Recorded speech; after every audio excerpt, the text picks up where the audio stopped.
the nation is at a dire situation. Children who come into conflict with the law, Protecting children's rights must come first before we talk about stifling freedom of expression. we need to balance between victim as well as the offender rights.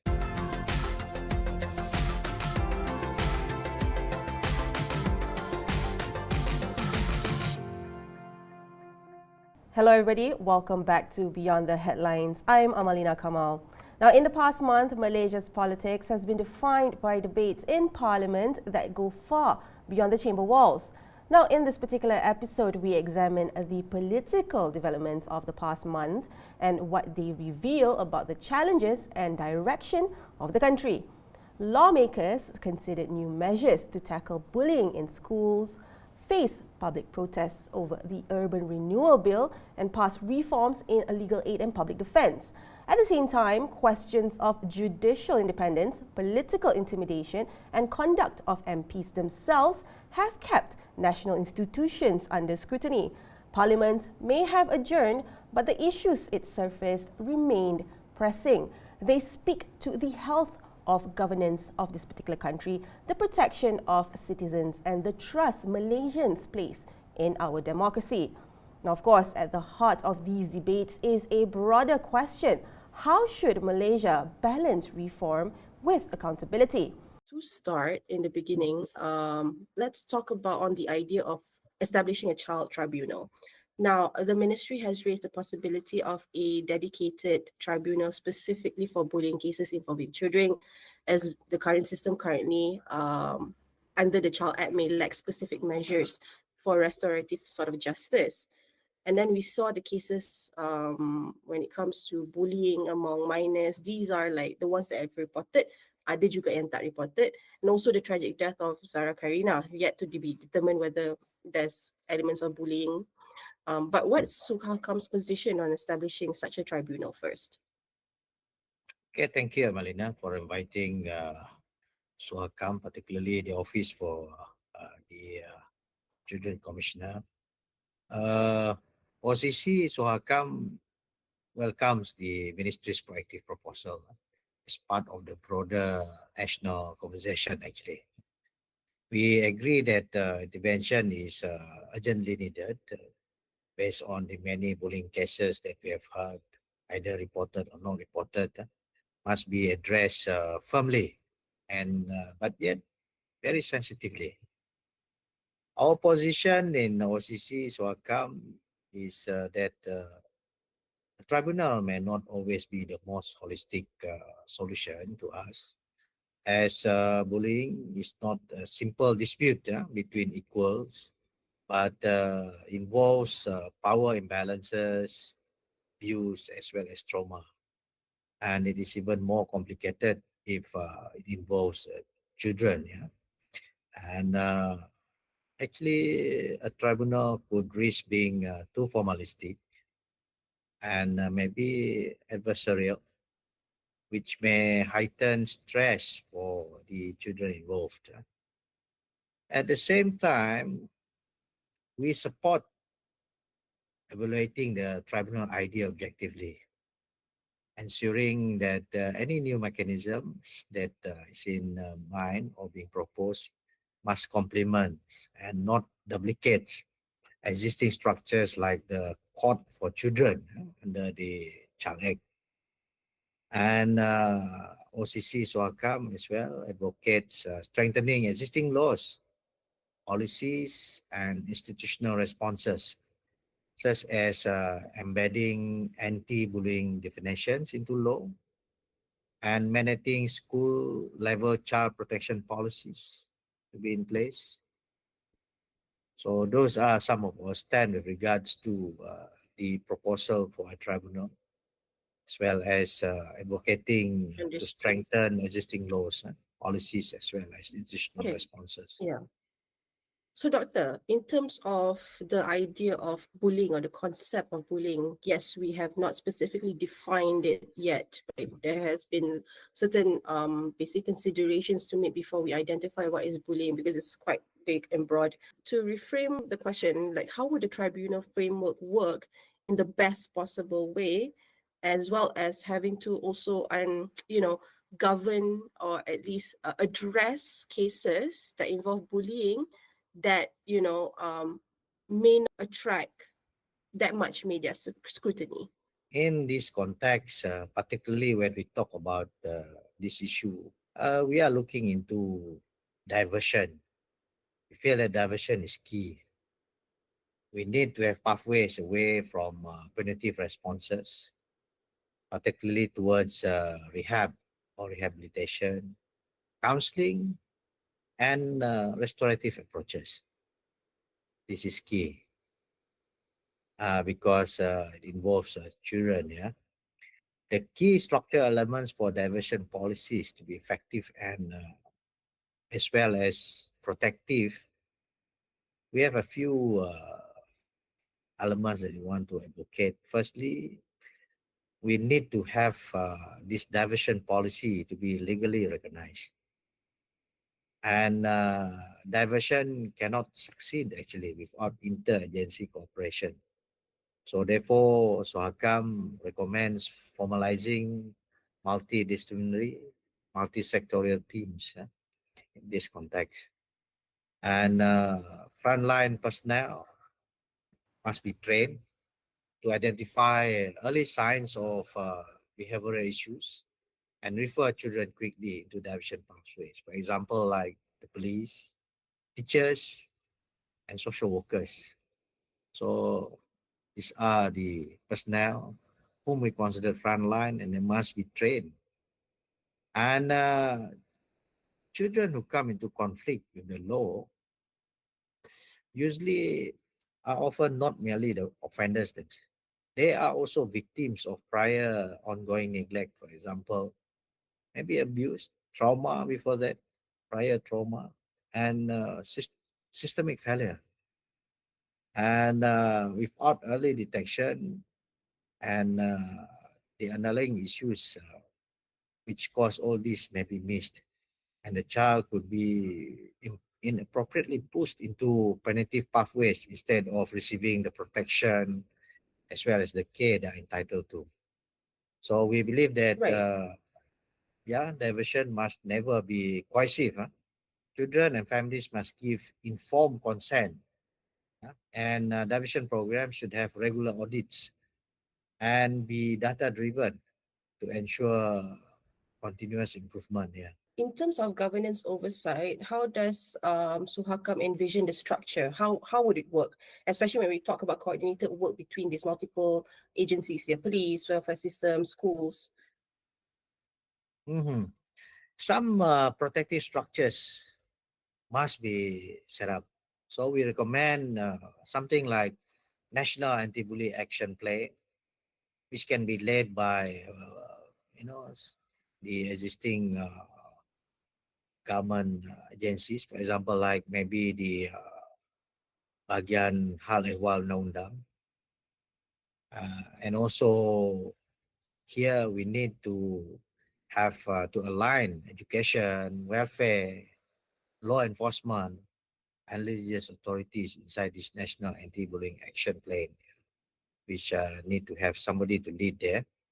And secondly, we feel that there must be an integrated reporting system. Child-friendly national complaints portal is very important, accessible to children, parents, teachers, and even the public or bystanders who come across these issues.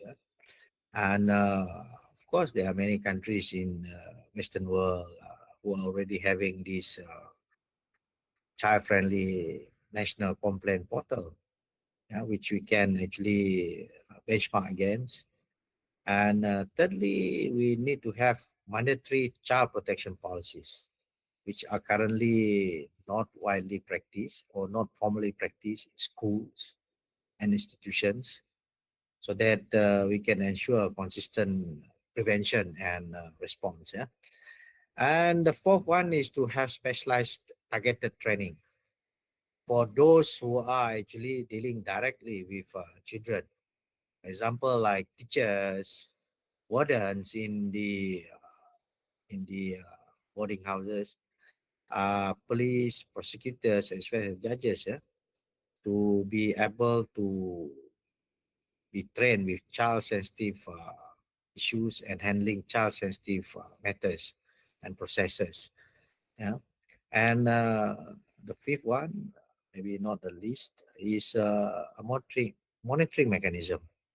Feel that there should be a national, maybe like National Anti-Bullying Committee reporting annually, maybe to the cabinet or to the parliament, since it is the most prevalent issue with regards to children currently. Yeah. Indeed, So these are indeed. I some of mean, the the only structures. reason, yeah. I suppose extreme measures has been when you talk about having to establish such a committee, having to directly, have that connection to cabinet, is because the nation is at a dire situation, right? In the past, we've got like harassment issues in schools, and it kind of creates a bigger question in terms of how safe is it when it comes to the infrastructures and the I suppose environment where our children is supposed to be learning instead of dealing with the social sort of issues, right? Mhm. So on Suhakam's point of view, when it comes to stigma and privacy protection, how is Suhakam emphasizing trauma-informed care as a legislative safeguard? Actually, we need to balance between victim as well as the offender rights. You look at the many bullying cases involve both victim and perpetrator as children. The nature of their rights, vulnerabilities, as well as needed intervention differ, and the welfare system must respond accordingly. So, OCC Suhakam, we stress that both require protection, rehabilitation, and opportunities for growth. Yeah? And victims actually need validation, safety, and recovery. So actually, the perpetrators often themselves are vulnerable. They need structured as well as sensitive counseling and accountability without stigmatization to ensure accountability without criminalization and supporting the child to change behavior and reintegrate into society. That is very important because they are still children and we ought to look into how they can grow further. Yeah. Under any tribunal or maybe diversion model that are currently being proposed and uh, talk about, we believe that the rights of both sides should be balanced to restorative practices, not adversarial confrontation, as you know. Under the United Nations for the Convention for the Rights of the Child framework, yeah, the rights of both sides should not be balanced. Then supporting one child might come, as you see currently, at the expense of the other. But rather, child rights-based approach must be taken into consideration here by recognizing that both sides of children can and must be supported simultaneously through talent Understood. But how interventions can, respectively. yeah, Yeah, okay, talent intervention. We spoke yeah. about that, but how can we advocate for this sort of messaging to the general public? Because a lot of the things, or how we've seen the current situation escalated in such a manner because there's a trial by public sort of approach here, right? So this is something that we really have to start going very deeply, whereby we need to educate the public through awareness and advocacy. I believe in OCC Suhakam, lately we have been engaging the press, engaging institution to share a few all these pamphlets that we have already done with the public so that they'll be able to understand the issues and putting them in a layman language that they'll be able to understand regards to balancing this issue of stigmatization so that they will be able to understand that the victims as well as perpetrators themselves are all children. So we have to look into the best interests of the children themselves, especially under the United Nations Convention for the Rights of the Child framework, where the rights of both sides should not be balanced, that supporting one child might come at the expense of the other. Yeah? So this is very important. We must really look after the child's rights based approach is most important. Yeah. So Right. here we need to educate the public that rehabilitation of all children are very important. Either they are victim or they are perpetrators. But of course, people would pick up saying that if it involves death, then it would be, we always thought that death is only related or can only be caused by adults. So they thought that those involved are equivalent to adults. But of course, they are children as well. So while we ensure justice and safety for victims, we must also look into both of the rights of the victim as well as the perpetrators. So I believe Understood. there should be a need of conceptual shift in how society and institutions perceive children in conflict with the law. So rather than criminalizing these children, we must together recognize them as products of system failure, including neglect, violence, and institutional gaps that has already occurred through their socialization process in the family institution, the societal institution, educational institution, so that have not only failed to protect them, but have contributed to the harmful behavior. So I think we need to engage the public to understand that these are the so-called psychology and the mechanics of societal and systemic failures. Yeah. Do these gaps also include digital accountability? For instance, when we talk about environments such as beyond the tangible sort, which is schools, a lot of bullying cases right now spill over into the digital space. And recently, the government has summoned, social media platform providers like TikTok as well as Meta over harmful content. Um, Apart from the heavy stuff, cyberbullying is also one. So, from Suhakam's perspective, what kind of accountability framework should Malaysia adopt to ensure global tech platforms also protect children's rights? Yeah, if you look at many of the developed world, they already have a few measures they put inside. See Australia, for example, they've already picked up if you are children, you are not allowed to have an account in the social media, for example. These are some areas. And recently, I think you have known that the Digital Act has been approved, and it is 2025, and it's going to be implemented. And this is where uh, all these frameworks as well as protective measures are going to be in place. And they even have a council who will meet to decide on the do's and don'ts as well as policies, as well as monitoring, evaluation, as well as reporting with regards to issues which are happening in the digital world. Yeah? So I guess these are some of the new things coming, and we believe that these efforts are actually on the right path and the right direction to ensure that Okay. Malaysia will be at par with the many happenings and the few reforms that are being done in the digital world by other countries. Yeah.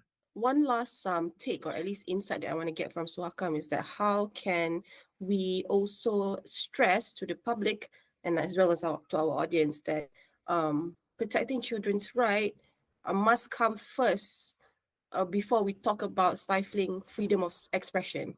We believe that we need to address the legislative gaps in addressing bullying. Uh, The recent Penal Code Amendment, you can see, actually represents a significant legislative milestone in the protection of individuals, particularly children and young people from bullying, harassment, as well as identity-based harm. Yeah. But unlike previous legal approaches that typically required proof of actual harm before action could be taken, the new amendment makes harm a constitutive element of the offense itself. So it criminalizes behavior that is intended or likely to cause distress, fear, harm, and harassment, even if no physical injury occurs. So in this particular issue, the current laws lack a clear and comprehensive definition of bullying.